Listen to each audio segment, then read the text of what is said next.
في حياتي اشتغلت في حوالي 8 شركات، يمكن اكتر، شويه منهم في مصر وشويه في السعوديه وشويه هنا في الامارات. نص المديرين اللي اتعاملت معاهم للاسف كانوا مديرين سيئين جدا. خرجت من التجارب دي بشويه نتائج، شويه سلبيه وشويه ايجابيه، والنهارده جاي اقول لك ازاي تعرف اصلا المدير التوكسيك او السام او السيء او الرخم او تنح او الغلس او الحيوان، ازاي تتعامل معاه وازاي ده هيأثر عليك، وتعرف منين اصلا ان هو توكسيك.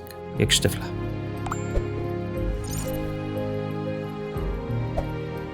انا اسماعيل ودي قناه يكش تفلح اللي بنتكلم فيها عن اي حاجه تخليك تفلح. احنا بنقضي وقت في شغلنا اكتر ما بنقضيه في اي مكان تاني، اكتر ما بنقضيه في البيت، اكتر ما بنقضيه مع اصحابك. عشان كده علاقتك في الشغل مع زمايلك او مديرك لازم تكون علاقه صحيه، لان ده هيأثر على حياتك كلها. بس للاسف مش كلنا علاقتنا كويسه بمديرنا وزمايلنا. زمايلك في الشغل تقدر ساعات تتجنبهم او تتجاهل ايميلاتهم في حدود يعني، لكن مديرك ما ينفعش تتجاهله. اكيد طلب منك حاجه المفروض تعملها. مديرك المباشر ممكن يأثر على مستقبلك كله حرفيا. مديرك ممكن يكون سبب في حبك للشغل، وممكن يكون تأثيره سلبي، وممكن يسبب لك القلق والخوف والتوتر. حتى بعد ما تسيب المدير ده او بعد ما تسيب الشركه دي وتروح اي مكان تاني، هيفضل فيه تبعات للموضوع شغاله معاك كتير. صاحبك الرخم او السخيف ممكن تتخانق معاه وخلاص، او تنهي علاقتك بيه، او ما تردش عليه، خلاص الموضوع خلص. لكن مديرك للاسف ما ينفعش تتخانق معاه، لانه هيرفدك، ولو رفدك ممكن ما تلاقيش شغل تاني. في ناس عندها القدره انها تلاقي شغل تاني بسهوله، دي ناس حظها حلو. سيبوا شغلكم لو مديركم توكسيك او علاقته سامه، وشوفوا مكان تاني احسن. لكن الناس اللي مش قادره تسيب شغلها عشان في مسؤوليات وحاجات كتير، دي اللي انا بوجه لها الفيديو ده النهارده. اكتبوا لي مديركم حلو ولا وحش في الكومنتات تحت في سرية تامة. طيب، تعرف منين اصلا ان مديرك توكسيك او سام او غلس او رخم؟ او رقم واحد، انه بيحط توقعات غير منطقية، زي مثلا انه يطلب منك شغل بعد ساعات العمل، خلي بالك. وزي مثلا ان هو يتوقع منك ان انت تعمل الشغل كامل من غير اي غلطة، وحتى لو غلطت مش بيعلمك بطريقة بناءة. ده اكيد كده دي علامات المدير التوكسيك او اللي علاقته سامه في الشغل. رقم 2، انه يلعب اللعبه بتاعه الموظف المفضل، ان مثلا يقول لك الشغلانه دي مش عارف مين ابراهيم هيعملها احسن منك واسرع منك واشطر منك واجدع منك والكلام ده، وبعدين يفضل يقلل منك انت قدام زمايلك. دي علامه سيئه جدا. رقم 3، المدير اللي مش بيشوف نفسه غلطان، رغم ان هو ممكن يفضل يطلع غلطات في كل الناس اللي حواليه، لكن هو مش بيعترف اصلا ومش بيشوف اصلا غلطاته. رقم 4، انه يتوقع منك ان انت تعمل شغله. عدى عليا للاسف مدير زي كده، كان بيخليني اعمل الشغل اللي هو المفروض بيعمله، بعدين ياخد مني الايميل بعد ما خلصه، ابعت له الشغل بالايميل، هو ياخد الايميل ده يعمل له فورورد لمديره من غير ما يديني كريدت او من غير ما يقول ان اسماعيل هو اللي عمله. ده للأسف ده كان من أسوأ المديرين اللي اتعاملت معاهم، لأن ده بيسبب إن أنت مش موجود أصلا، أنت مش هنا. فدي علامة للمدير التوكسيك أو السام أو الرخم أو كل الشتايم السابقة. طيب، رقم 5، آخر حاجة في علامات المدير السام أو التوكسيك أو السخيف أو الحاجات دي، إنه بيتعصب بشكل غير منطقي،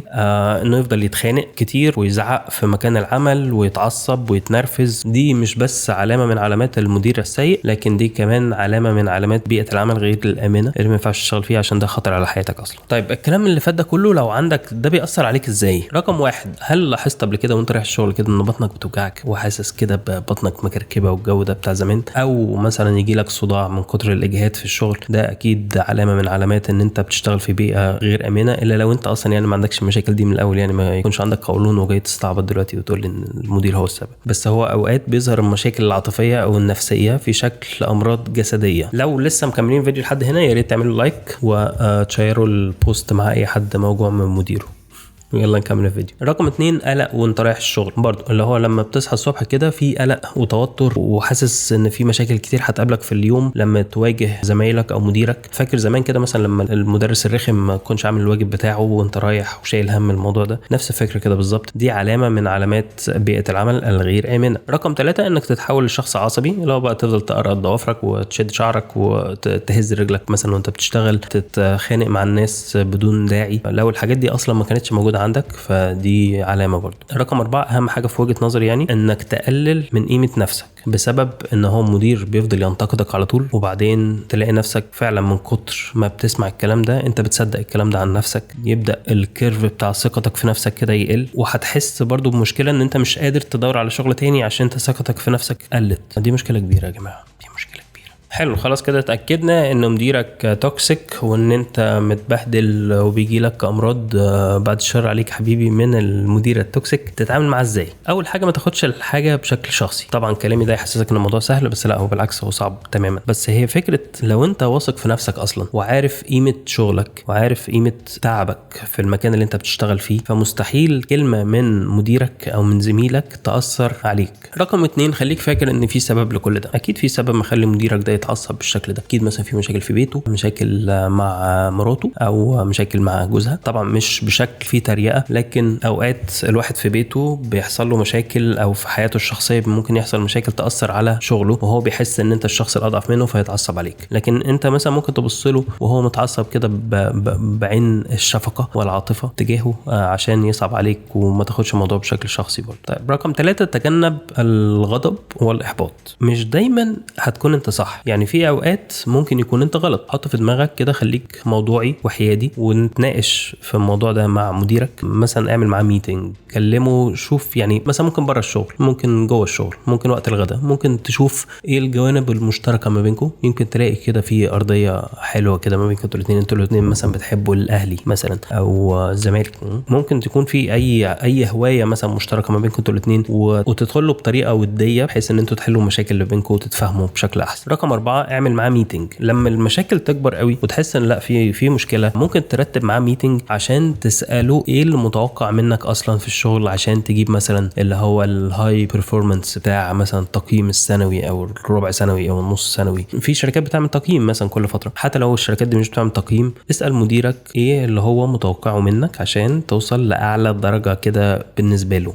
السؤال ده هيحرجه قوي، لان هو هيقول لك على حاجات لو انت فعلا عملتها فخلاص كده هو ما عندوش اي حجه ان هو يعترض على طريقه شغلك. وتأكد برضو ان هو يعرف توقعاتك عن مكان العمل او عنه بطريقة يعني لطيفة، وبناء على المحادثة دي كلها انت هتوصل وترتب اهدافك واولوياتك ووقتك. ممكن تسيب الشغل مثلا بعد الميتنج ده، تعرف ان خلاص كده مفيش فايدة، مفيش امل، لا خلاص انا لازم امشي عشان اكمل حياتي انا في مكان تاني. رقم 5، ممكن تعمل ميتنج او اجتماع مع زمايلك في الشغل عشان تتأكد ان المشكلة مش عندك انت بس، محتاج تتأكد من زمايلك. بس عشان تتأكد من زمايلك انت برضو مش لازم تتكلم عن مديرك بطريقة وحشة. يعني مثلا ممكن تتناقش معاهم بطريقه وديه، بلاش ميتنج رسمي، بلاش اجتماع رسمي. خليكم مثلا برضو زي ما قلت قبل كده في وقت الغداء، ممكن بره الشغل، وتحاول تتجنب انك انت مثلا تغلط فيه عشان محدش يمسك عليك حاجه، لانه وارد ان حد يوصل له الكلام ده. فخليك كأنه هو قاعد معاكم واتكلم عن مشاكل الشغل، وشوف الموضوع مثلا ممكن يوصل لايه. مثلا ممكن يكون هم كلهم مرتاحين والمشكله عندك انت، فتراجع نفسك. وممكن يكون كلكم حاسين بنفس المشكله دي فتوصلوا مثلا لحل جماعي عشان يحل المشكله دي. يعني مهم ان يكون الاطار العام بتاع الكلام ده ان ازاي نخلي بيئه العمل افضل. ما تنسوش تكتبوا لي مديركم حلو ولا وحش في الكومنتس تحت، واستنونا في الحلقه الجايه من نكش تفلح.